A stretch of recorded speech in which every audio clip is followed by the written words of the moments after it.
అక్క వెనకాల నిలబడి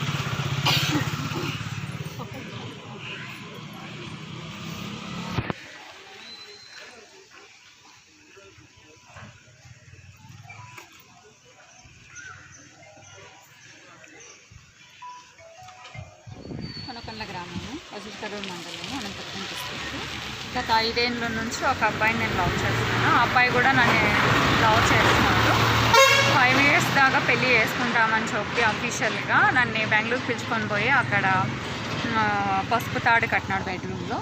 తర్వాత అఫీషియల్గా నేను మా వాళ్ళకి చెప్పి పెళ్ళి చేసుకుంటానని చెప్పి ఈరోజు నాకు చేసుకోను అని ఈరోజు వెనక్కి తిరుగుతూ వాళ్ళ అమ్మ మాట వాళ్ళ అన్న మాట విని ఫస్ట్ నా చావుకు కారణం అయితే వాళ్ళ అమ్మ వాళ్ళ అన్న ఇతను.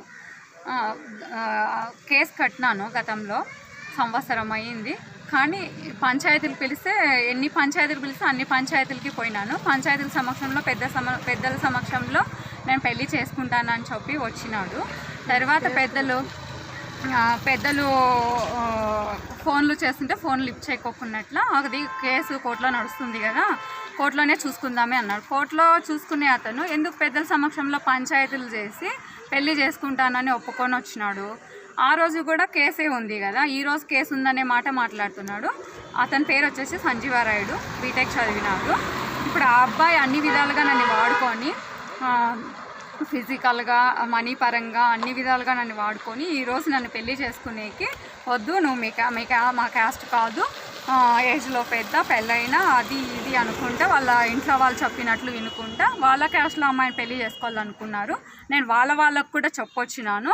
అసలు కోర్టులో కేసు నడుస్తుంది, మీరు ఎట్లా ఇస్తారు మీ అమ్మాయిని, ఇచ్చినారంటే మీ మీద కేసు పెడతానని చెప్పడం జరిగింది. మళ్ళీ వాళ్ళు ఇప్పుడు ఏమనుకుంటున్నారో నాకైతే తెలీదు. ఆ అబ్బాయి అయితే 1 నెల కింద అయితే మోసుకొని పోయినాడు పెళ్ళి చేసుకుంటానని పెద్దల సమక్షంలో. ఈరోజు ఇంటికి వెళ్తే నన్ను కొట్టి వాళ్ళ అమ్మ వాళ్ళంతా గేర్లో వాళ్ళంతా నన్ను కొట్టి పంపించినారు. ఇప్పుడు నేను పోలీస్ స్టేషన్ దగ్గరకు వచ్చినాను, ఎస్ఐ సార్ దగ్గర మాట్లాడదామని వచ్చినాను. ఇప్పుడైతే ఆ అబ్బాయి అయితే నన్ను పెళ్ళే చేసుకోవాల్సిండేది. ఆ అబ్బాయి పెద్దల సమక్షంలో ఒప్పుకొని వచ్చినాడు కాబట్టి ఇప్పుడు నన్ను పెళ్ళే చేసుకోవాల్సిండేది. నాకు న్యాయం జరగాలని నేను పోలీస్ స్టేషన్కి వచ్చినాను. కొనకొండ గ్రామానికి మేము వచ్చాము. అనిత అనే మహిళా సమస్య జరిగింది కాబట్టి ఆమెను గత 5 ఏళ్ళుగా సంజీవరాయుడు అనే ఒక అబ్బాయి ప్రేమించి శారీరకంగా మానసికంగా అన్ని విధాలుగా వాడుకొని ఈరోజు పెళ్లి విషయం వచ్చేసరికి నాకొద్దు అంటూ ఆ అమ్మాయిని చిత్రహింసలకు గురి చేస్తున్నాడు. గత సంవత్సరము కోర్టు కూడా వెళ్ళడం జరిగింది వాళ్ళు. అయితే పోయిన నెల డిసెంబర్ నెల వచ్చి సంజీవరాయుడు పెద్ద మనుషుల సమక్షంలో కూర్చొని కేసు వద్దు, కోర్టులు వద్దు, నేనైతే పెళ్లి చేసుకుంటాను అమ్మాయిని అని చెప్పాడు. వాళ్ళ పెద్దలు వచ్చి సెటిల్మెంట్ కూడా మాట్లాడారు, ఇంత అమౌంట్ ఇస్తామని. ఏ తప్పు లేనప్పుడు సెటిల్మెంట్కు అతను మాట్లాడాడు కదా, వాళ్ళు కూడా మాట్లాడరు.